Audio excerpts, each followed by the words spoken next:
Okay, so to all of you who are here who are members of Exploring the Continent of Africa, the name of our group is Exploring, uh, and that requires us to be open to become aware of things that we do not know, but we learn as we go along. And I think we've learned a lot on our journey so far about different nations and having direct contact with people over in Africa. I know it has advanced my personal knowledge and my understanding in ways in which it had not in the past been available that way. But I'll not to get too historical, but I saw the need way back in the early 2000s that there was a lack of information about that beautiful continent that is called Africa, not the country, but the continent. And so it happens, and I was use the words happenstance that the name came about, and it happened by fate that the goal of what this group would be doing came about as well. So steering and staying in the lane for which we're in. Today we have an exceptional guest on our members, Douglas Houston. I'm sure you guys have heard him before in our different meetings. This gentleman has a wealth of knowledge, wealth of experience that is beneficial to the point that the country of Niger has called upon him. He's there now trying to help them. But I can't get into specifics of his detail with that nation. I will allow you guys to do that at a later time. So I'm open the floor to Douglas to share his information so you will grow as I've been able to grow by listening to him a couple of times we talked about it. But we will have a Q&A section, but allow him to speak freely and we'll go from there. Mr. Houston, you have the floor, sir. Thank you so much for being a part of it. Thank you, Ty. Look, I spent 9 weeks in Niger from the beginning of August to the end of September, 1 week in October, working on an oil and gas project. The Nigerians want a modern 100,000 barrel per day refinery, which is quite. I'm from Houston, Texas. I'm an oil and gas accountant. I was a full charge refinery accountant, so I know how to put it together, and we also knew how to put the money together. We did not come with hat in hand trying to figure out other schemes because you can't. The Nigerians are ran by a general. They are not ran by a politician. And generals by nature suck resources up. They don't produce anything. Okay? They're a necessary evil that can become very evil. I'm not saying that this present general is a bad man. He's not. He is just trying to get his country on a solid economic footing. He wants to go a different direction, but he keeps on stumbling back down the old path he came from. And, and I'm sitting in meetings with these men, and they are running this by me. And then they ask the question, well, Mr. Houston, what do you think about what we're doing? And I'm like, don't ask me a question if you're not prepared for the answer. It's like, what does that mean? I said, I can be like every other Nigerian minister sitting in this room. I can be shaking hands and bowing my head. Yes, oh, this is wonderful. This is the best thing since chocolate milk. And I'd be lying through my teeth. So, and I don't do that. I don't have to. I'm 71 years old. I can either do business with you or I can go back home to Texas and get ready to do business in some other country. Doesn't matter to me. I'd rather do business with you. But what you're doing is setting yourself up to go down the same path you claim you don't want to go back down. You've been in power for a year and you haven't even changed your currency. So what does that mean? I mean, it's working. No, it's not working. It's tell the whole world you're using a currency that the French don't even use. So how are you going to set up a new Niger? You can't even set up a new currency. You're still tied to the old ways of the French. And they got into it, and one older guy about my age was saying, you guys are really upset, but the man is right. We took over this country in a year, and we still haven't printed any new money. We're still running a money that is accepted nowhere in the world, not even in France. I said, I rest my case. Yeah, you're right. It's not even accepted in France. The French use it to keep Africa binded. It's called the French franc for a reason, and it's not a good one. Okay? The French don't even use it. They use the euro. So we got into the economics and we got to discussing it. And so they got back to why I was there, which was to put 800,000 barrel a day refinery. Uh, there was a Chinese guy in the room. Now, mind you, now the general said the Chinese had all been kicked out. Now I'm sitting in the Ministry of Oil and Gas, talking to them about a refinery, and the Chinese walked out with suitcases. Now, in those suitcases were euros and dollars. Okay, they were in the process of buying the Minister of Petroleum at that time. And they turned to me and they said, the Chinese, they always come with money. I said, yes, they do. They have the Chinese Construction Bank. They have the Bank of China, and they have Chinese Industrial Bank. They said, well, who do you have? I said, I have some friends with deep pockets that want to invest in the refinery, but I'm not putting them on the table because these are not Americans. Okay. So we're willing to buy you just like the Chinese will buy. Well, I'm not being bought. Oh, why in the hell would they bring suitcases of money to your office? Let's be real about this. Don't try to sham me. I've been around this stuff too long. So after we got past those cordialities, I heard a story from the prime minister who consults the president.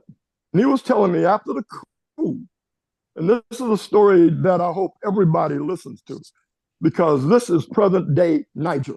This is going on right now, went on right now. This is not something that happened in the 60s. This happened just 11 months ago. The Nigerians decided they were going to kick the French out and everybody else out. And they thought they'd have a better chance. Well, the French ambassador told the Nigerians he wasn't leaving. So the general told the ambassador, yeah, you're going to go. You guys are going to walk out of here on your own, or I'm going to send some soldiers down there and they're going to escort you to a plane and put you on it. Well, they ended up doing half and half. The soldiers showed up. The French ambassador walked his butt to the plane and got on it. But as he left Niger, he left them a parting gift. Macron and all of those other nice French people who mistreated all of those black athletes during the Olympics and their families, he cut all the power to Niger. No electrical power, none to the hospitals, none to government facilities, none. They couldn't even see at night. The president then tried to cut a deal with Nigeria to give them some emergency power. The Nigerians told them they couldn't do it. Then the Nigerians came back and threatened Niger with ECOWAS. We're going to cut you off from these funds and these funds. Now, and I'm like, what the hell is up with Nigeria? This is another African country, and if you understand what the French have just done, why would you do them, compound that injury, and the death of babies and old people died because of this. This less than 11 months ago. Now, Niger doesn't tell that story, all right?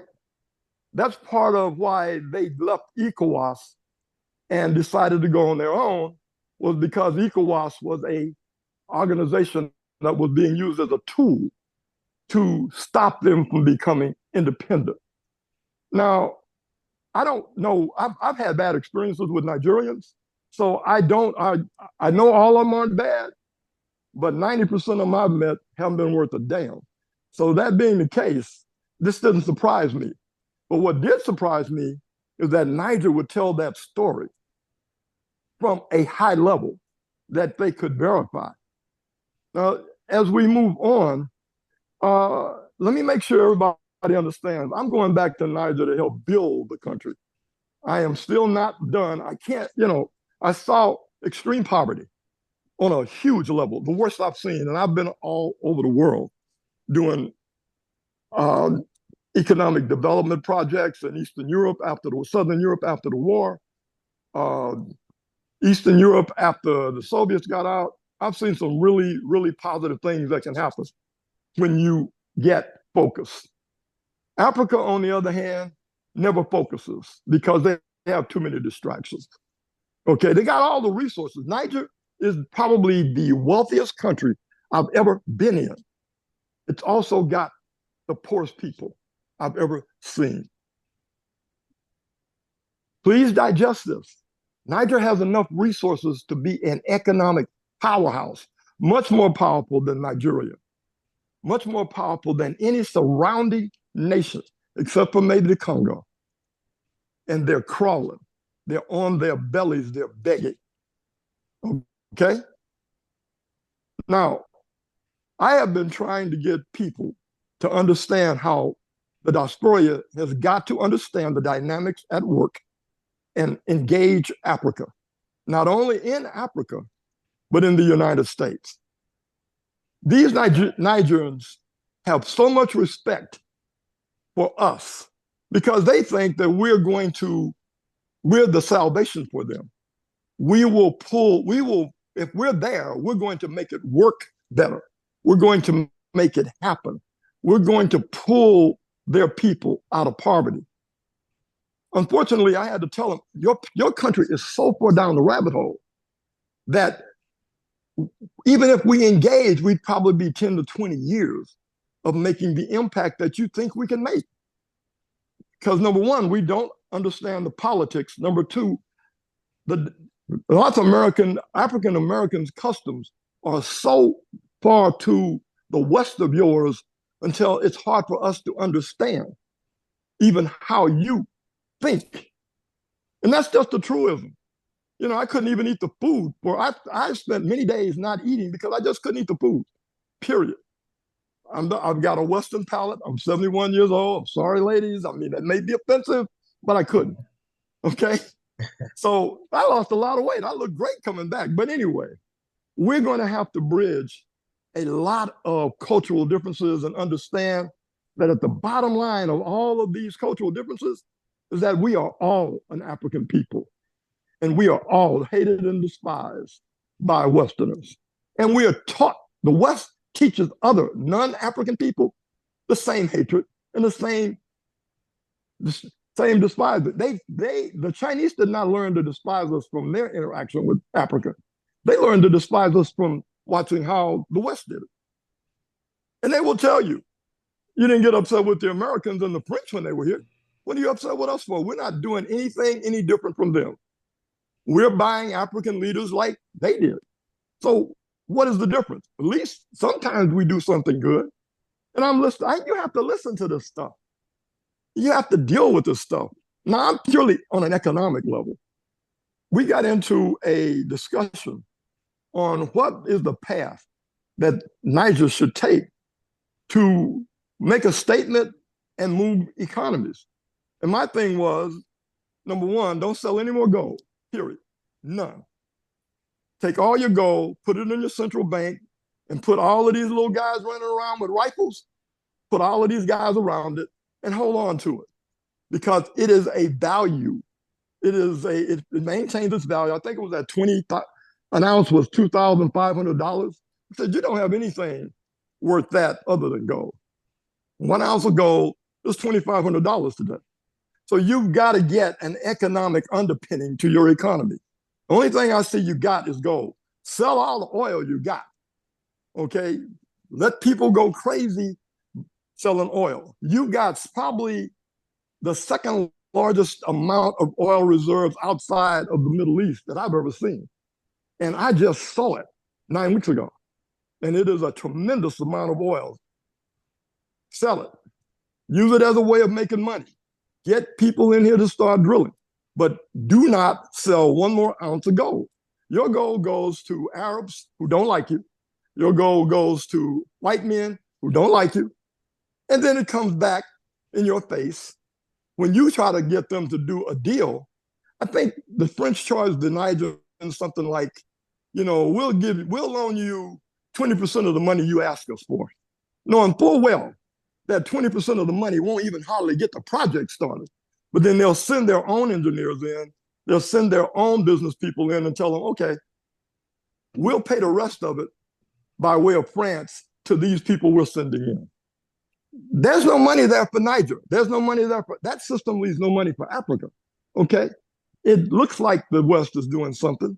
West hasn't done one thing, but make more money off of people who can ill afford to pay them.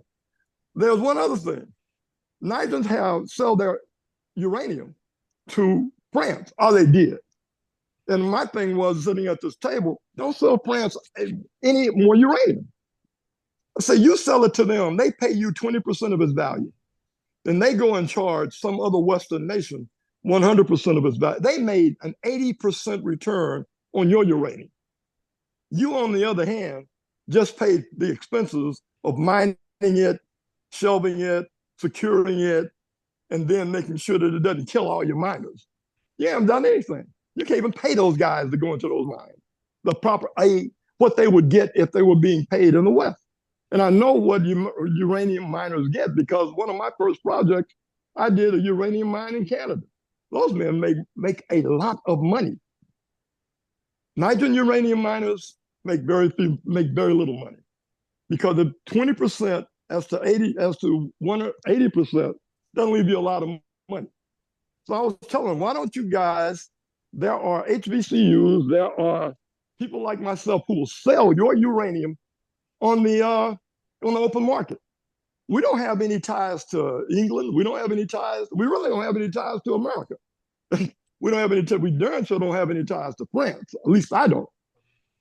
I would be more than happy to represent your uranium on the open market because one thing is for sure, I'll take a 10% cut, and you take the 90% difference. I'll still make a lot of money. But now, if you're tied, and then once somebody was asking, well, we still have contracts with the Prince. Like for what? If the situation were reversed, the Prince have no problem with canceling your contract, even if they have to hold you over the barrel of a gun to do it. They'll do it. So why are you loyal to a country that has not shown you any? I haven't found one public school in Niger that's worth a damn. I found Muslim schools, they ain't worth nothing. I found Christian schools, they ain't worth nothing. I found all kind of other stuff. I found even elitist schools that only educate your elite, less than 1%. So the masses don't get educated. So therefore, you don't even have a skilled workforce. So these things are upsetting. These things upset people. Some of the elite were sitting at the table. They were upset. But like I was telling everybody there, like you do if you don't do the deal with me, that's fine.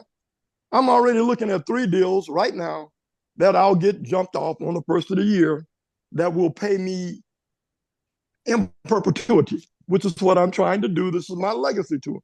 So I don't care. I can tell you the truth. You don't have to like it. But when I get on a plane and fly out of here, you'll either work with me, work with somebody like me. But if you're going to work in the West, I would implore you to try and find African Americans with the expertise that you have. And there are plenty of them there. I am not the only one. But you have to decide, are you going to go the way you used to go? Or are you really going to turn your back and move in a different direction? Only Kwame Nkrumah had the plan. You on the other, it sounds good when you trot it out. Oh yeah, we're going to go and we're going to deal with our African American brothers and we're going to do all of these wonderful things and we're going to bring them over and we're going to, yeah, that sounds wonderful. That even gives some people hope. But all it does is it's a talking point. It's a political point. Unless you put some action behind it, you got nothing. And if that's what I didn't come over here for nothing, I came over here to get some oil. If you're going to sell oil, I'll be more than happy to partake in that effort. I've been doing oil for the last 40 years. So I know how it works. I know what the market looks like, all that good stuff. So, but you got to decide if you want my company to engage, you've got to decide you want us to engage because we are different. We will be different. And it's not the same. I'm not bringing you a suitcase of money, although I know I'm going to have to pay some of you just to be in, just to play. But if I said I bought a suitcase of money, one of these ministers sitting in here would report me to the American embassy. And when I walked off the plane in Dallas or Houston, Texas, I'd get arrested because it's illegal for an American citizen to pay graft to a foreign country. Now, it's done by other men, but you have to be smart enough to know how to do it. Directly paying you the money is not going to work for me because I'm not going to jail for Niger. But there are other ways of getting you the money. Now we can do that. And it was we get on down the road about economic development, changing the currency over, putting it on the gold standard, all that good stuff. How would they do it? How would I do it as compared to how Mali did it? So it's a totally different situation. Mali's going to have problems with putting them, just saying that their money is backed by gold. That's not good enough. That's not going to work.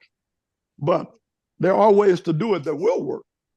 And I gave them some ideas on how to do that, what you should do, and how it would work, and it gives your money instant value.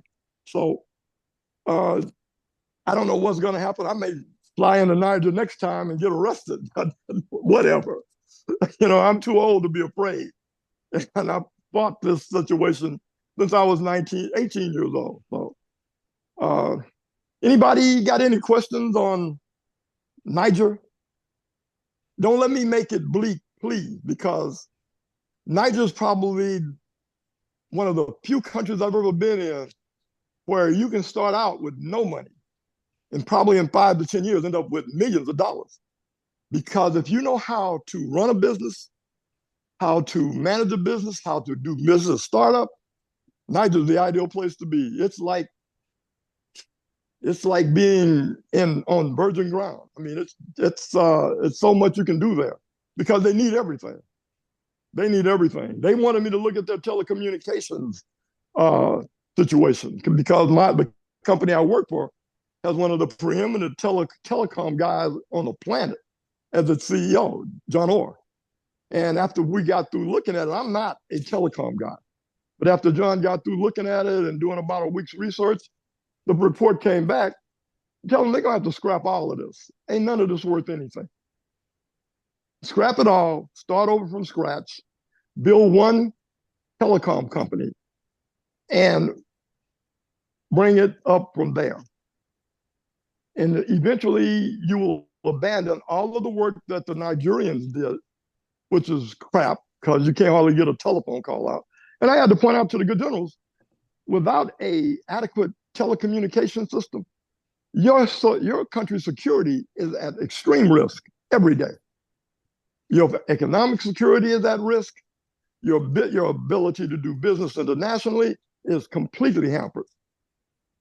I don't even know how you pull your country out until you have to decide how much money you're gonna spend on the country itself. You guys keep begging everybody to put money in. Ain't nobody gonna build Niger but Nigerians. That's it, bottom line. And you got the resources to do it, but you're gonna have to get up off of some of this. Because if you expect the French to walk back in here and build it, no, you're their fallback plan. If Putin blows up the West, believe me, the French will have the Foreign Legion, the French Army, and everybody else on your borders forcing their way back in. Because they can't survive without you. And the French can't really survive without it. Several African nations, their economy would take a nosedive. Niger, Mali, Burkina Faso, Guinea, these countries pulled their gold out of France or refused to sell them any more gold. France is done economically. And that's a discussion for another day. But anybody got any questions? I'll be glad to answer any question you have that's related to economics, Before we get into opportunities. questions, we do have one question, Sonia Sims. But I want to acknowledge Charles Cook during our meeting and Evelyn Ray also during our meeting. And I thank both of you for being here. That being said, Sonia, you have your hand up. You might want to unmute and ask your question. I am so sorry. I didn't know I had my hand raised. I do not have a question at this time. Oh, okay. Well, no problem. Uh, so here's my question, Doug. Okay. Niger, as it is set up, there is a general in charge of the entire nation, and he Yes. act as the sole overseer of the entire nation from a political standpoint and all thereof. Yes. So he's in total control of the entire nation. At He this wasn't time, voted in. I'm sorry. at this time, yes. Okay. Okay. All right. I I just want to make have, sure clearly understood. I think I have two questions. Um, I want to know if Niger, Mali, and I guess it's Burkina Faso or Guinea are. I thought they were working together to help build their countries up. All of the leaders. Is that true? Uh, Guinea is not directly involved in that anymore. Burkina Faso, Mali, and Niger, they meet quarterly. Of the three countries, I would say Burkina Faso probably the most genuine. And he's the youngest one. He's the Hmm. youngest leader. He seriously wants to unhandcuff the power of Burkina Faso's economy. But he needs Guinea's cooperation because he's landlocked to get that done. And so does Mali, for that matter. So does Niger. They're all landlocked. Okay, Mali still has the Niger River running through it, which is a huge economic boom if they knew how to use it. But like I said, generals don't produce anything. They suck up resources. They don't produce anything. Right. Okay. So when you mentioned to um, the president or whoever you mentioned to about the security in regards to the telecommunications, that should have been one thing that should have made his ears go up It did. because it did. It did. Yeah. But It, did he basically take heed to what you said? Is he planning to do anything about what you advised him? let me tell you where they are right now. They are taking in preliminary engineering bids to redesign the telecom system. Uh, my guy, John Orr, says he doesn't care what they do. They cannot use the present system because it was built 30 years ago by the French and the Nigerians. It is so bad that I could not get a call out during the middle of the day or even the late on the weekends. Forget about making any calls back to America. Forget about making any calls back to Western Europe. You couldn't do it. And if I can't do it, then what are they doing? What are the other folks doing? I mean, I'm talking about the Nigerians doing as far as security is concerned, G2. as far as, uh, G2. Right. how are they making it? They can't do business like that. You can't even get to your bank. You can't even call the French and curse them out and tell them, look, I want my money. You can't do that because you can't keep the communication system up. So, yes, it is a security risk. It is an economic development risk. But like I said, what African Americans have to realize, and they have to, if you turn toward home, and when I say turn toward home, turn toward Africa, the most opportunities any African American or any Africa anywhere in the diaspora will ever have is Africa, period. We don't have a tribe, so we have no dog in the fight. And this is when and Niger still has some tribalism, even though it's mostly religion that separates it from the people, but it's 80% Muslim. And the Arabs are horrible people next to, and when I say that, please, I'm talking among friends. I'm just telling you my observations as I have seen them over the last 40 years of interacting in the world. But the Muslims are not friendly to Muslim Islam, and Arabs are not friendly toward Africans, period, to this very day. They never have been. Before the transatlantic slave trade, there was the sub-Saharan slave trade, and that was purely ran by Islam and Arabs. So much so until North Africa is a psychological part of the Middle East. They don't even think of themselves as Africans. And it hurts because most of the problems in Mali coming from the insurgents is purely about religion. And when I was asked a question about religion, I said, you know what? As far as I'm concerned, you could get rid of both of them, Christianity and Islam. And you would be better off sitting down as Nigerians discussing your problem than you would as Christian Nigerians and Muslim Nigerians, because you already have the basis of dissension, because neither one of you is going to agree or trust the other one, because you don't even go serve your God on the same day. Christians are on Sunday and you guys are on Thursday or Friday or whenever the heck you do it. You say, well, what are you? I said, I'm a-religious. What? I said, I'm a-religious. I'm not going to get into that because there are two things holding back Africa: colonialism and religion. You could probably overcome tribalism by just saying, we are African people, let's just move on. But you're not going to overcome something like religion. You can't do it. And I've seen it. They've tried. I've seen people who have tried to do it. You can't do it. You got to decide at some point that you're going to take it out. But when I was in Niger, let me tell you how bad this Islam stuff is. I had a 1 o'clock meeting. I get there at 1 o'clock. I'm in a discussion. Every head of that department comes in, throws down a prayer rug, and prays for 15 minutes. I'm like, okay, where are we going with this? And they said, Mr. Houston, you're going to partner us. Hey, look, I don't even have anybody to talk to. I got a partner. So after they finish praying, everybody gets up, rolls up their prayer rug, prays to the east. And they said, well, where were we, Mr. Houston? I said, I don't know. I mean, I kind of forgot the point I was trying to make before you threw your rug down for 15 minutes. I don't even know how you guys get anything done like that. He said, well, we have to do our noon prayer. I'm like, I'm not talking about your noon prayers, but couldn't you do it at 2 o'clock? Couldn't you do it at 3 o'clock? Do you have to do it at one straight up? It is we're good practicing Muslims. I said, okay. Say, we're going to make you a good practicing Muslim. So I doubt it. I'm not even a good practicing Christian. Matter of fact, I gave that up years ago. So what are you? I said, I'm just a man that believes in universal spiritualism. I believe that the universe was created by design. That's it. I don't know if it was Allah or Jehovah or who. And frankly, I don't care because my people have served none of my people well anyway.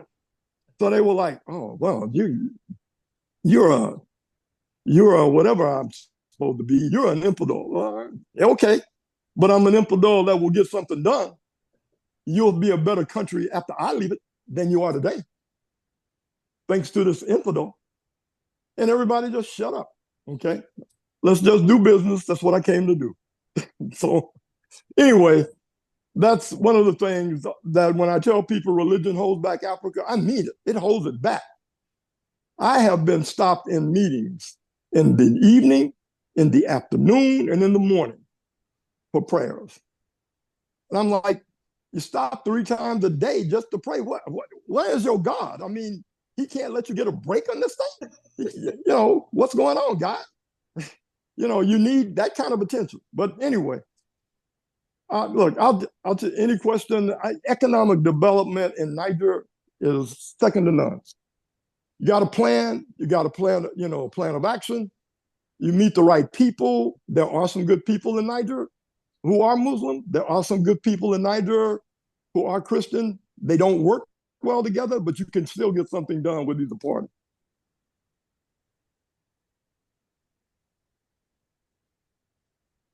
I'm sure we got questions. So everybody, first of all, I want to thank you for coming here today. I hope you are being educated about this specific country that Mr. Houston is discussing. But do you have any questions? I have another one if no one else Please, has one. please. I want to know what one good thing other than the gold that you saw that um, is a positive for on the people of Niger? Let me make this perfectly clear, Dr. Cook. Niger is probably one of the most resource wealthy countries on the planet, second to none. Okay? None. I Mm-hmm. mean, nobody. They got diamonds, they've got cobalt, they've got gold, they got platinum, they got uranium, they got oil. You go and look for it, you'll find it in Niger. Okay? They don't even know what to do with it. Okay? They just know they got it. They got coal. They got all kind of good. They got all kind of stuff. But it's the poorest country I've ever been in because none of it. The French use none of it to build the country. They use none of it to build the people because you cannot steal and impose your will on a people who are educated. They will eventually rise up and kill you, which is what the Nigerians have. It's seething under that culture. That is why they would like African Americans to come, help us, engage with us, build us a better, help us build a better country, or show us the way to build a better country. The people in the street love African Americans, not because we bring money, but because we bring a way forward. And you got to keep that in mind, even dealing in, you will see poverty like you've never seen it before in Niger. But you will see hope, mothers with hope that if you engage, will my son be able to get a job? Will my daughter be able to get an education if African Americans come to Niger? This is the kind of hope that just saying that you carry an American passport that you elicit in very poor African countries. Now, what do you do with that power? I don't even think we know what to do with it. Okay? But if we ever can figure out how to come together and have a focused plan on how to engage, and I'm not giving up my engagement on Africa anymore. I tried it when I was young, when my kids came along, and Africa didn't get any better, it just got worse. Now that I'm back engaged, like I was telling Ty, I'm going to stay engaged. Now, that doesn't mean that Africa will not be the death of me. That means that I will try to do some good before they do take me out, because it takes a lot of energy to engage a country that's flat on its ass. And I do mean flat back. And nobody wants to help them. And the only people coming to help them are the people who made sure that they stayed flat out, flat laid out. They don't care. But Niger's got to do some things differently. Niger's got to even change the way they think. And I don't care about the general. The general is probably better than the guy that was there that he took out. He hasn't killed the guy yet, but at least the general is trying to focus the attention economically, socially, and politically. Now, how he does that is going to be how other people interact with him. There are some good men around this man. Okay. Now, the guy in Burkina Faso, I would have loved to have met him, but he did not come to their quarterly meeting because I think somebody tried to kill him, and they were trying to figure out who that was. And I'm like, first look at the French, then look at the Arabs, then look at some crazy people somewhere else. But those are the only three groups that have an interest in killing this man. So it's the usual suspects. Uh, Niger has probably the biggest upside of any other nation that I have been made aware of on that continent. Huge upside, Tom. Yeah, Huge. that they don't have an I can't established even form of begin. government. Yeah, they got natural resources. If that was a place that all of those of us who live in America would occupy that nation, Lawrence, that scripture that you shared with me, Genesis 15:14, you recall, I'm sure, where we would go back with our knowledge. You can kind of pick up on that. That would be the most opportune nation in Africa, from what I understand. And most of our DNA possibly come from that. I'm from the West, DNA wise, and I'm sure everybody else has DNA that's connected to the West of Africa. But it seemed to be a huge upside, that whole nation. Despite the fact that, Doug, I was surprised to understand that 70% of the kids have less than a third grade education, and they have the youngest population in the world too, by all means. or in Africa? Yes. Wow. What Uh, you could do in Niger, they said Namibia has more resources. And I don't know about that because what I saw in Niger foreshadows anything that I've seen in Namibia. But the potential to get it out, Namibia is still kind of tied to the Germans. yeah. Niger is unhooking itself from everybody. Now, if they're successful, time, that's the problem. How do we make it successful for them to stay disconnected? Because every path they take leads them back into their colonial master's hand.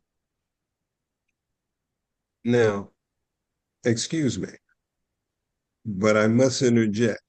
Come You on, know, brother. I'm a, where you say, I'm hooked on Namibia. Lived there, lived there for 5 years. Uh, what did they say? Lived there for 5 years before my 5 years here. Started the American Namibian Chamber of Commerce. And what we're doing now is getting our website together to see about getting students, HBCU students, those studying international trade, international business, to register a business in Namibia and partner with a Namibian to do what they want to do. Namibia has what they say largest industries: mining, fishing, tourism, agriculture. They've got diamonds, uh, copper, uranium. What do you say? The idea, they're one of the biggest uranium producers. Um, what is it? Oil. They found oil off the coast of Namibia, figuring it to be the third largest, uh, right behind Angola. So Namibia's a hit. But here's my question, Lawrence. We all have the awareness of what, as we learn from what is going on over there in those different nations. You just shared with us about the nation that you're very familiar with.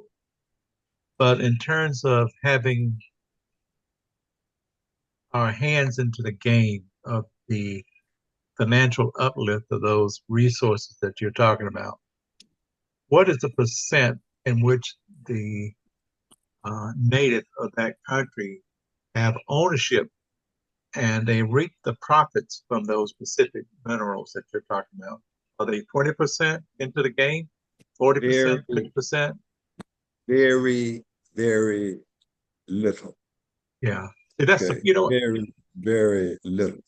But if you look at also, what do you say, they have the highest, what they call it, Gini coefficient of has and have nots, the second worst, I believe, in the world, next to South Africa. What do you say? So you have people, and many people speak English. When I went there, and when the first time I went there, a fellow would, I talked to a fellow. He say, basically, please excuse my English. I said, man, your English is great. We've been trying to get on the metric system for 30 years, and they've been able to do it. So you're doing great. Uh, they are looking for opportunity. Oh yeah, yeah. Anyway, that's don't knock Namibia. yeah, but again, I look broadly at what is being discussed, and I Mhm. hear a lot like in Ghana, they got gold. You hear all these things, and we know from not owning those kind of minerals or resources what the impact of having gold would. We know it and they know it. However, it is not so much that we are aware of that, is that we have no financial attachment to enter those things. I think 80% of the gold reserve in Ghana is not owned by people from Ghana. And listen, something I've said before in the past, and I think I shared this with you, Douglas. Uh, Native Africans should be the highest middle income class people in the entire world. They should be. And Niger, as I studied, Douglas, the average wage per day is $1.90. So these things have just been happening for centuries, not just started now. And I think it's almost impossible unless there is a coalition that takes place between diaspora and Africans to really embrace the future, make the past be the past, keep the past where it is. You can't keep rehashing that stuff, but change the dynamics. And it can be done. As I said earlier, I was talking to you and Dr. Cook. We represent 14% of the American population. We've already got one black male, mixed as he was, in the office of president. Hopefully, we'll get a black female in the office of president. And we're just 14% of the population. So we are very capable when we pool our resources together, and our intelligence is certainly there. Compared to what you're talking about this morning, Dr. Cook, who's at Dunbar, I think. We are smart people by nature. That's just who we are. But our smartness have not allowed us to amass the wealth and ownership of it. And I think that's the great frontier that is out there for us to look at. See how can we take control of that. But anyways, I'm just sharing my comments. Evelyn, welcome to the meeting. I hope that you're in. Thank you. I'm in. Thank you. Wow. I'm sorry I had to come late, but That's this is so very interesting. Yeah. I thought this would be a good meeting for everybody to hear on the ground facts from a different perspective that Douglas has shared with us this morning. And Charles Cook, Yeah. you're there, sir. Do you have any comments? It's not like No, you to be no. quiet, I'm sure. I'm just listening and I'm looking how one can help the cause of the people. Okay. And with that, between publishing and marketing and it's just a combination of just multi-wealths and knowledge that is really beautiful if you have that kind of situation where you continue to bring that to everybody involved. Well, Seems like yes. So making it create the awareness would be in your lane because you have a publication, right? Yeah. But how do making people aware transition to making people becoming active in the awareness of what they are learning? Especially as Douglas has laid out that the upside to Niger is unbelievable. And I know a lot of us want to go to travel to Africa, and certainly that's on my menu now, and I'm grateful for that. But these well-developed nations like South Africa, Kenya, Rwanda, and they are realizing the benefit of being independent in many ways, but they're still underneath the guns. But Niger is such a huge opportunity, and I don't know if mainstream Black Americans are aware of that. Well, for the most part, a lot of things have been kept away and this, that, the other. But with that, I think that we should look at just basically educating ourselves and educating each other. And with that, looking at the gifts, that everybody has a gift. Everybody has something that was really put here for them to utilize and be able to give their gifts to each other. And basically, that's who we were at one time. We knew our gifts, and we were able to share our gifts and our wealth because everything comes from the inside out, not the outside in. And that's something that we have to look at making that happen. that we enrich our inside so we don't have to worry about anybody just giving us what we need on the outside. Yeah, good point. Sonia, do you have any comments? Lucy or Rose? Rose left. Do you have any comments about the meeting? You okay? You just unmuted. No, I don't have any comments about the meeting. It's Okay. been very informative.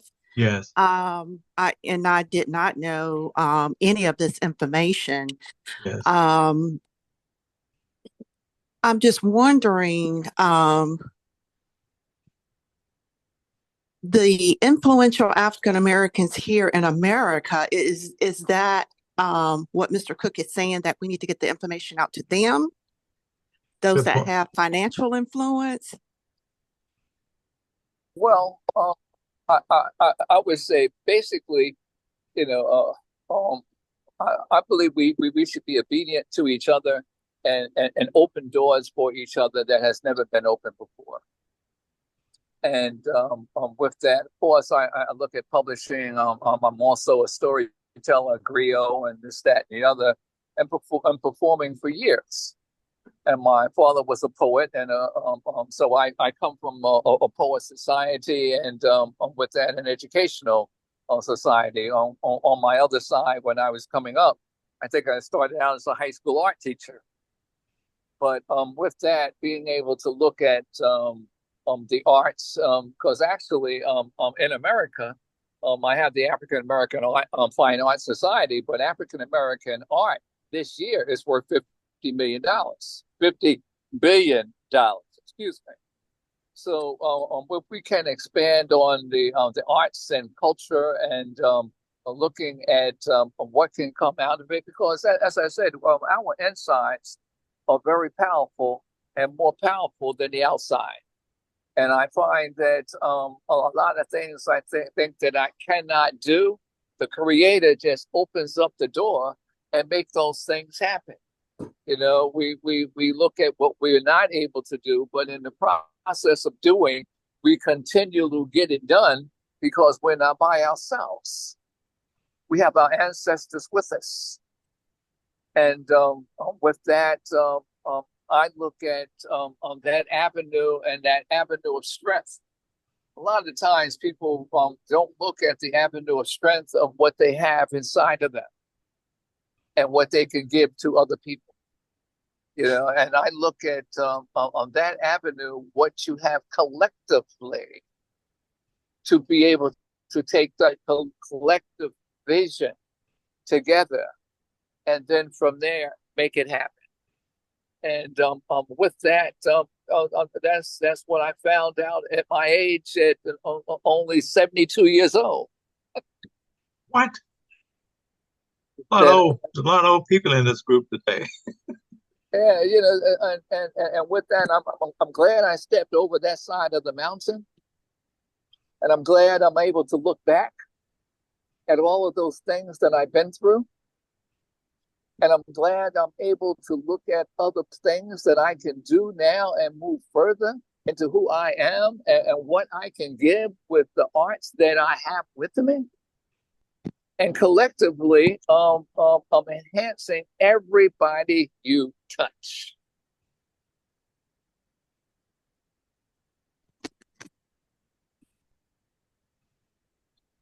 So if I can chime in, go on, Evelyn.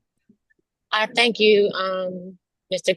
Cook, for that, because and what you were saying, it resonated when you say collectively. I still believe that we as a people will get it right, that we will lay down the indoctrination and the manipulation that has driven us to divorce ourselves from our natural mind. And we will once again be reconstituted to that which made us a strong people. And that was our collective mindset to help one another, to believe in one another and support one another. If we don't come together with a renewed sense of purpose and culture as a people, even though we are of the diaspora, there was that which made us a people, and that was I believe, our spirituality and our morality. Well, We were yes, we are connected. It's almost like looking at something with a whole bunch of dots. And it's like it's almost a whole bunch of dots connected with this organization but everybody in America somewhat works separately in that process. But the biggest thing about it, if we turn around and put a line or a line next to each dot, we can turn around and put together something that is more powerful. It's almost like we've seen the Facebook do it. They put the lines and dots together, and what they have is what they call a web. So that's what we have to start connecting. We have to connect the dots. Don't let the dots be one over here, over there, and this, that, and the other. You collect the dots, and then you start putting together a web that is so strong. And we've seen other people do it with our creativity, but we have to do it with our own spirits. And once we do that, we will be fine. Yes, and if I may interject, this is Sonia again. I definitely agree with what you're saying. There's got to be a momentum behind it. A perfect example is Kamala Harris. She had, what, a month? How many weeks to campaign after Joe Biden stepped down? And look at the momentum that is carrying her in this country. And I think that's kind of what you're thinking about when you say connecting the dots. But yes, but my concern is I thought I heard, and I've been in and out. I'm sorry, I'm taking care of my mom. That there is a disconnect within Niger. Did you say the Muslims against the Christians? Because, and I do agree with you that religion is probably the root cause of every war that has ever been, on the battlefield. But that is one huge obstacle you will have to overcome. And we, as the diaspora, as African Americans, I mean, even if we got the momentum here, how do we bring that momentum to Niger that has this disconnect? If I understood you correctly, that it's the Muslims against Islam against Christianity. Well, I come from a real historical history. In fact, my uncle was Eric Lincoln. He's the one that had the movie Book and the Preacher back in the day. He also created the Shaft movies. Now, with that, I also understand a little bit about history and religion, and how they took one religion and turned it into what seemed like hundreds of religions. And with that, we are all the same history, the whole biblical thing that comes back for thousands of years has been there. And when it comes down to the last 1,000, there have been other things that have happened within the system. And a lot of times people don't know in reference to that history. And then it's a shame, but we have to research it. Every time that I had spoken to my uncle, who was a doctor, he was head of Black Studies at Columbia University. And then he went on as head of philosophy and religion at Duke University. So we had a lot of talks. I used to talk to my uncle, and next thing I know, I listened to him, and next thing I know, my pen would drop because I would just be so astonished to what he just said to me. But with that, it's the education that has to be brought to life when it comes down to conflicts behind Muslims, Christians, Hebrews, and this, that, and the other. The understanding of the religion before that everything came from. All right, it's almost like Socrates when they turned around and told him that you need to believe what we believe, or you die. He said, "I'd rather die with the truth than to ever live a lie." So we were brought up in the avenue of history, whereas we were brought up with lies, no truths. So if we start to understand the truth, start to understand the history, start to understand those things that we should know, other than just reading a certain book and that book tells you everything. No, it's not about that. It's about the spirit in you to find out the truth. And don't be afraid of the truth. I find a lot of people are just afraid and do not want to understand truths. Don't want to understand the history or do the research that goes along with you understanding who you are. Because when it came down to America, they beat Christianity into our people for 400 years. So other than that, and whipped them, and I've seen the situations of some of the methods that we use in 400 years for making people Christians. Yes, and I do understand. I don't mean to interrupt you, but I do understand every single word you just said. But I grew up during the civil rights, and I am just appalled at the Gen Z that doesn't even know anything about civil rights. So you have to look at the generations of the people that you're trying to reach. You've got to have a framework, because the history that you just recited, I would say none of Gen Z knows that. Well, with that, um, uh, I, I was brought up in the church and this and that and the other. And I hate to say that, of course, I had an art gallery in a church. And it's a mega church, about 13,000, 14,000 member church. And the pastor would always come in, and I had a black art organization. He would come in and say, "Oh, we need more white art in here." And then because I was a member of that church, I said, "I got an art gallery in the church. I'm going to join." So I went through a year of Bible study, knowing what I know about the Bible, knowing what I know about study. But I wanted to know the Bible all the way through. So I went through it. There were certain things inside of there, that really got me was in Corinthians when they turned around and said, in order for you to be a Christian, you got to become holy. And there are certain parts of our society that might say to African or African people, you don't have a soul, so you can't be holy.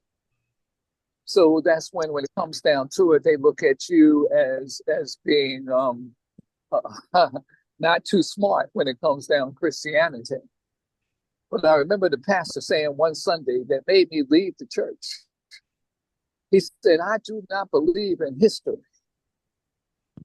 I only believe in Jesus." So other than that, I realized something, that I'm in the wrong place. Because I was brought up in understanding and believing in history, understanding of who and where I've come from, understanding where and who I am, so that I can move forward from where I am to the next place, because I got a grand history. I got a great history. And when I looked at my grandparents and so forth and understanding what he did, I remember my grandfather owned a block in Selma, Alabama, and he had his own cleaners and had his own cleaning machines way back in the 1800s when it was created. But we have to understand the history of where we come from and who we come from. And then we understand who we are, and then move forward into a stronger network of connecting to everybody that we need to connect to. Because everybody that we need to connect to is a universal place and a universal plane. You realize that I remember my father had told me a story. He was in a shoe shine parlor, and these two guys were knew each other all their lives. And one day they were just talking, and they would say, "Well, you know, who's my mother? And who's your mother?" And he said, "Oh, that's my mother's name." "Wow, where were you born?" "Well, I was born in so and so." And he said, "Well, that's where I was born." And then after the conversation, they started looking at each other and started crying and realized they were brothers. We got to stop the nonsense and understand that we are family, we are brothers, and we are connected to each other mentally, spiritually, and universally. And then as long as we have that, we shall move forward to where we need to go. And I always know it's always darkest before dawn.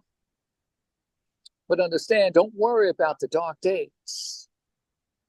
As I said, I was a storyteller, so I performed for many. And I remember one time I was performing and somebody came up to me at a lodge, because I'm also in fraternity and I'm a Shriner and all those other kind of little things.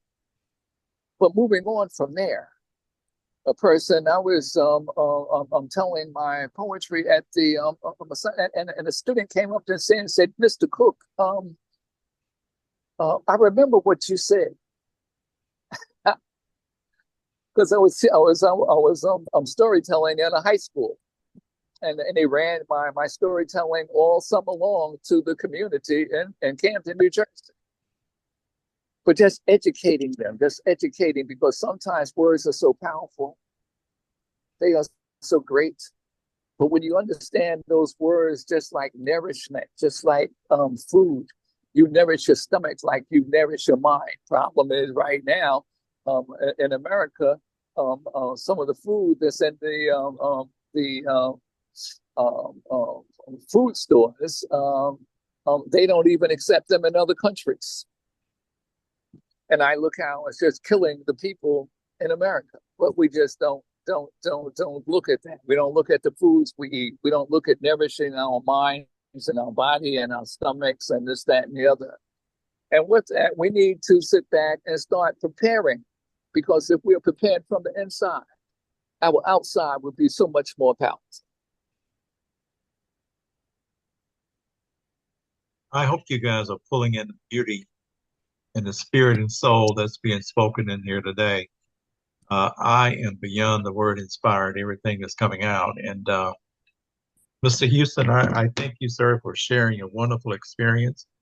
And I thank everybody for making us aware of who we are, where we are at a special time that our grandfathers before, now, and beyond was not capable of doing what we're doing.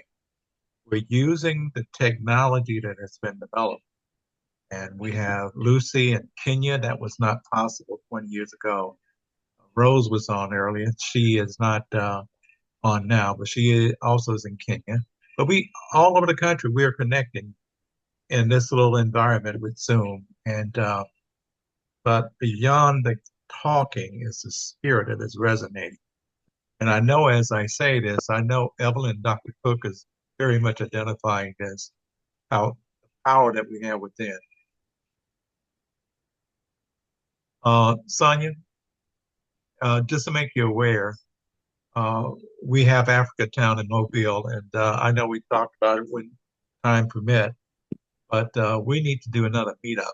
And we had a Soul Fest, I think, Evelyn and Dr. Cook and Peter Shrell up in Philadelphia with Mr. and Mrs. Beach.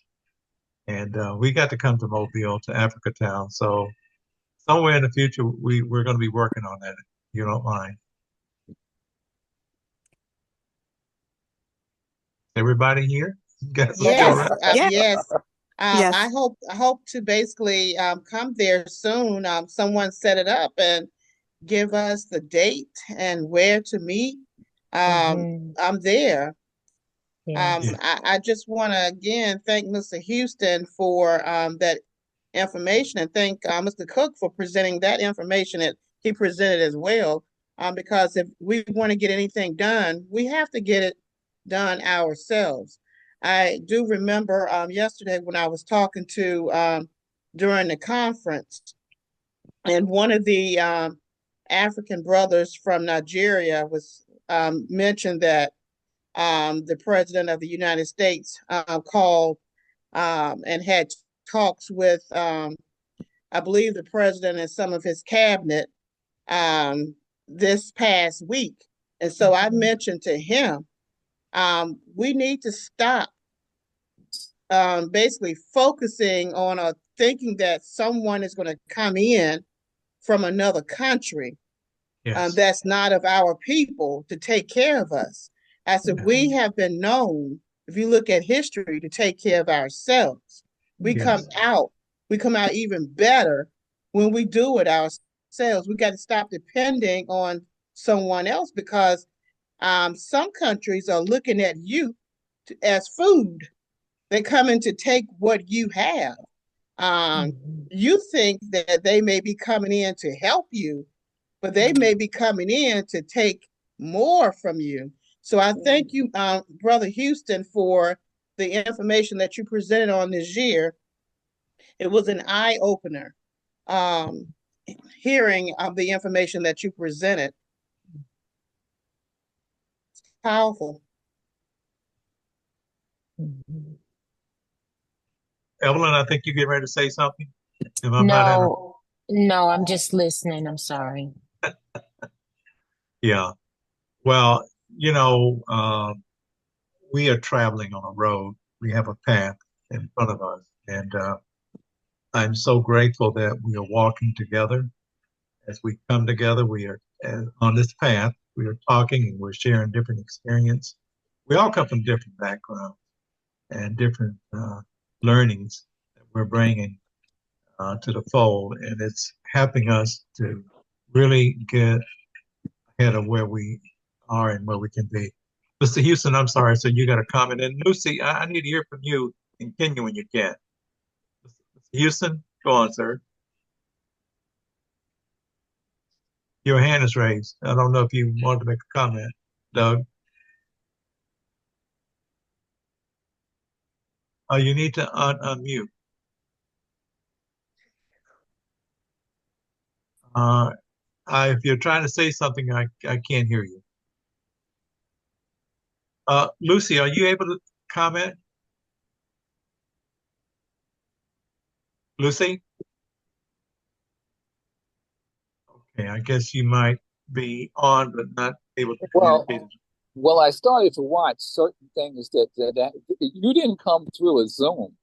You came through my phone, Okay, and with that, I wasn't connected directly to the Zoom. okay, All of a sudden, when I was speaking, you came through my phone. All okay, right, not uh, on Zoom. All right. So okay. some people might not be they might be able to listen, but they might not be able to The connect. talk. All Yes, right. got you. So with that, that's something, and always that's an understanding that these phone systems are. I had to cut my phone off at night to stop people from stealing my information. Okay, Whoa, so with that, a lot of people don't, and you got countries and so forth that are looking at stealing information, from groups of people and this, that, and the other. So you have to be very careful of that, but you can't do anything because you don't control the communicational system. that's true. Very true. So with that, you have to be mindful that regardless, it's not that it happens every day. All right. Things are taken, things are put on the phone, things are cut off from you. I've had those kind of things happen to me. Whereas my phone got hacked. and they were stopping me from doing whatever I needed to do or some of my contacts because they would just let me know, like, look, you're not in contact with them. We are. Dr. Cook So, was, yeah, Dr. Cook was sharing with us a meeting she was in yesterday, and it appears that purposely a lot of the people were not able to get into the meeting. And yeah, yeah. Well, let's put it this way. That's something that's going to be there yeah, because we don't live in a world without the avenue of control. All yes, right. We are a very controlled people. All right. yes, And with that, there are certain things that are allowed and certain things that are not allowed. yes, I've been headed on my fraternity wise. I'm a campus, and it's millions of brothers, but they would under my phone would tell me I'm not allowed to talk to various brothers. What? You're a Cap? I didn't know you were a Kappa, man. I thought you was an Omega. No, I'm no, I'm all the way Kappa. Yes, I am. All right. I'm messing with you, Nuke. But anyways, let me give everybody a little peep underneath the tent for 2025. Um, I'm working on launching a celebration. It's going to take time, and it may not even launch in 2025. But the name of the celebration, I may have sent the documents to a lot of you guys, is Akibalon. And the intent and purpose of that celebration is to do the first celebration, in my opinion, and if I'm proven to be wrong, please let it be known, of the first humans that was created in the image and likeness of the Creator.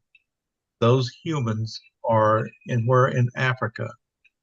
And so the celebration, should it become a reality, we'll be able to celebrate the first humans and descendants of the first humans being Africans in such a way that the world begin to recognize the people that it has trampled on for centuries, looked down upon us for decades, that we are, and those who are Africans are the true image of the Creator and His likeness on the earth. And we call it Africa, but it's prominently known, what I've researched, as El Kibalon. Uh, Once it becomes manifested in the minds of the young people, that I think, Sonia, you were speaking of earlier, when they know that their ancestors are from the original people on the earth, that they are the first people on the earth, I think it might begin to set up a sense of personal good feeling about who they are as people, because actually the world really treat us hard. And that's just been a case that we all have experienced. And I'm sure you guys could individually tell me things that happened to you, and you say it's because of my skin color, and I would not at all disagree with you. I've been there, and we all have issues. But if we can begin to develop a celebration, which I hope that will happen, um, I think it would help the people with low self-esteem to rise up and see who they are and realize the potential that they have. And then we can understand why, like at Dunbar High School, Dr. Cook, where the results of those students were more superior than white students were. We are the first race on the earth, but we're not treated that way. But that's part of what that celebration over time will be, to bring that into focus. That's one thing.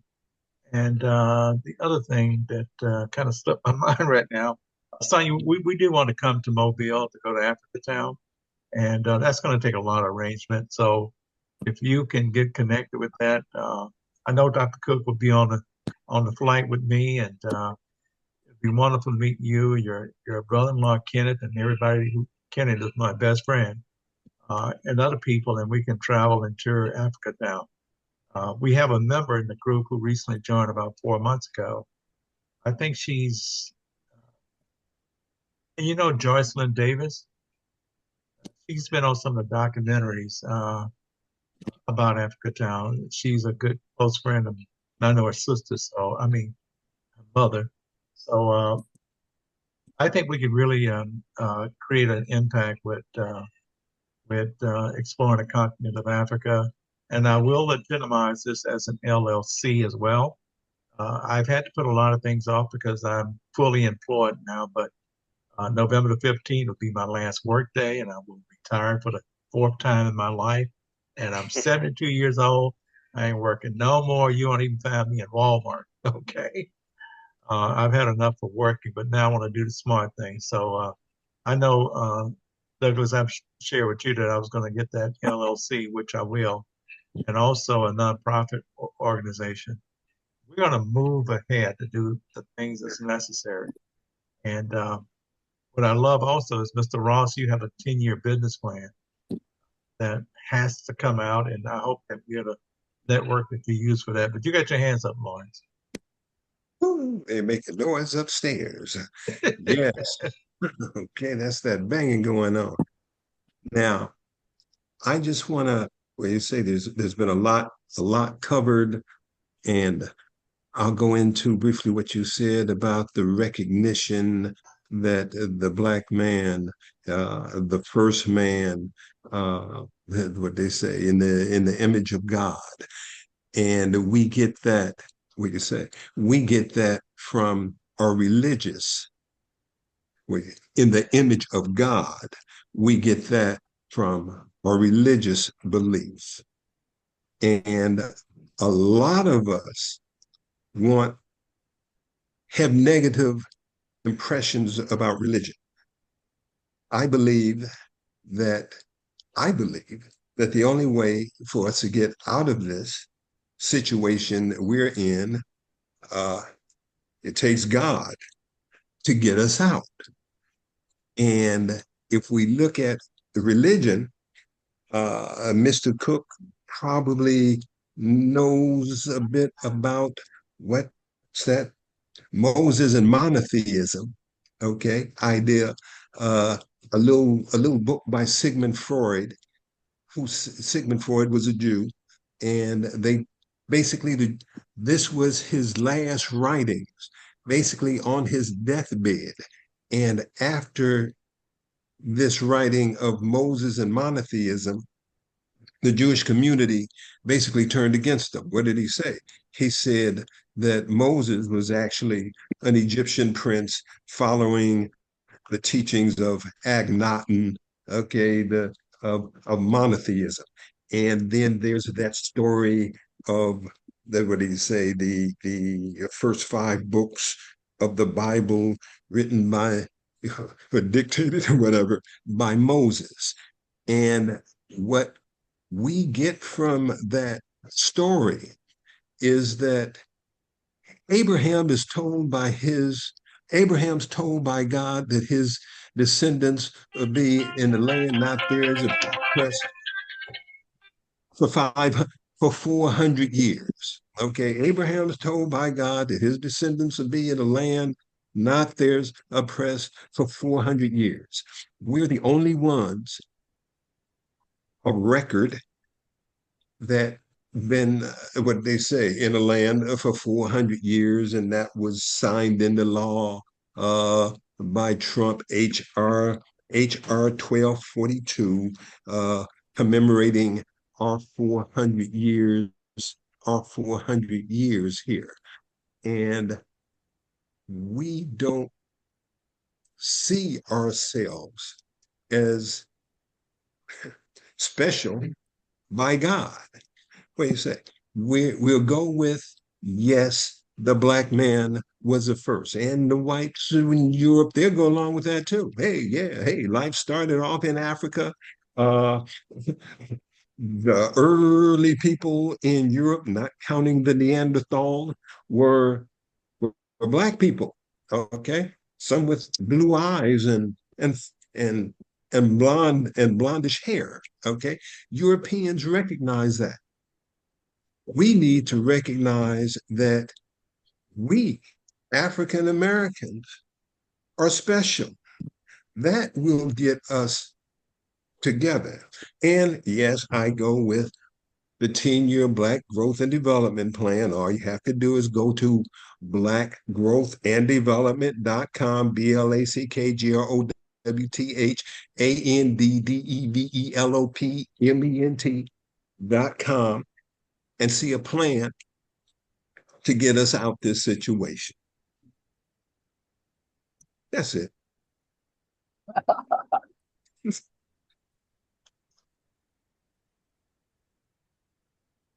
What they say is only God.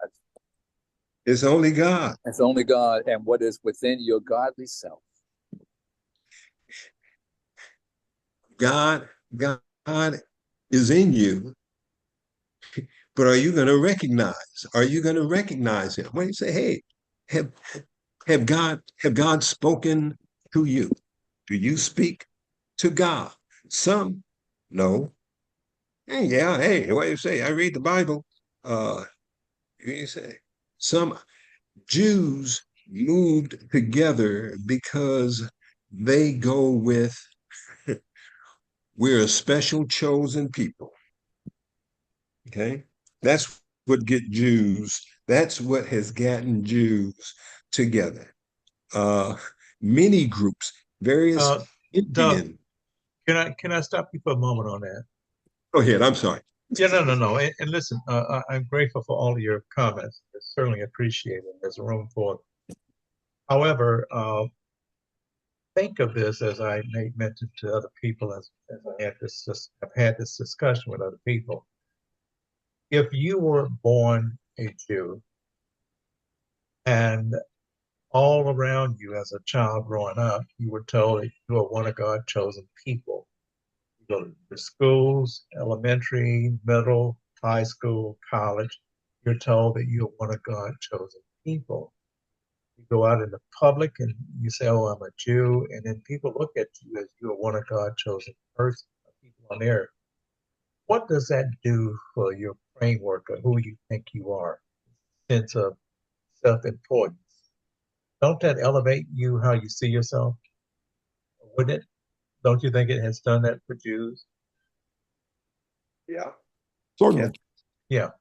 So around the world, you hear Jews are God chosen people, but you don't hear around the world that Africans are the first people created in the image and likeness of God. You don't hear that. And I think that's what I'm trying to do with this celebration. If people begin to look at themselves, look at your skin color, look at all that you are the first created beings in the image of the Creator. If that can take hold, I think some of the issues that we have as people, and hopefully it's not going to be accepted. So let's kind of, who are these black people think they are to self-project themselves? Well, history has validated the oldest fossil remains were found, to my understanding, at the foothill of Mount Kilimanjaro in Ethiopia. Black people are the first people on the earth, the first people. And one thing I would like to interject also. Please, sir. And one thing is that we have to look at DNA. Yes. DNA from a chimpanzee is 4%. Yes. DNA from a white person or a ex-Neanderthal is 5%. Yes. Africans and African Americans have a DNA of 9%. Yes. So your body is really able to cure everything. Even in medicine, they put you on pills that belong to a 5% other than a 9%. That's so true. Of course, the pills and medication is set up just like how the Rockefeller set up the Pharmaceutical Association. That's a whole nother story. But I heard a click. So other than that, I probably wasn't supposed to say that. I probably wasn't supposed to this, that, the other. But you do have a historic DNA that is stronger. When I looked at Maryland and the inner city, I looked at the destruction of the African American cause. What happens is New Jersey had 9,000 slaves, New York had 12,000 slaves, and Maryland had 67,000 slaves, and they're still here. Yeah. Yeah. But I just wanted to interact that to go ahead and give the gifts that we need to know about so that we can be stronger in who we are. Listen, for the point of this meeting, I'm going to conclude the recording. We can still speak afterwards. Hold on just a second. Everyone, I hope that you have enjoyed what we've discussed and some of the other follow-up discussions. But this is what we try to do as we explore the continent of Africa. Thank you for your patience.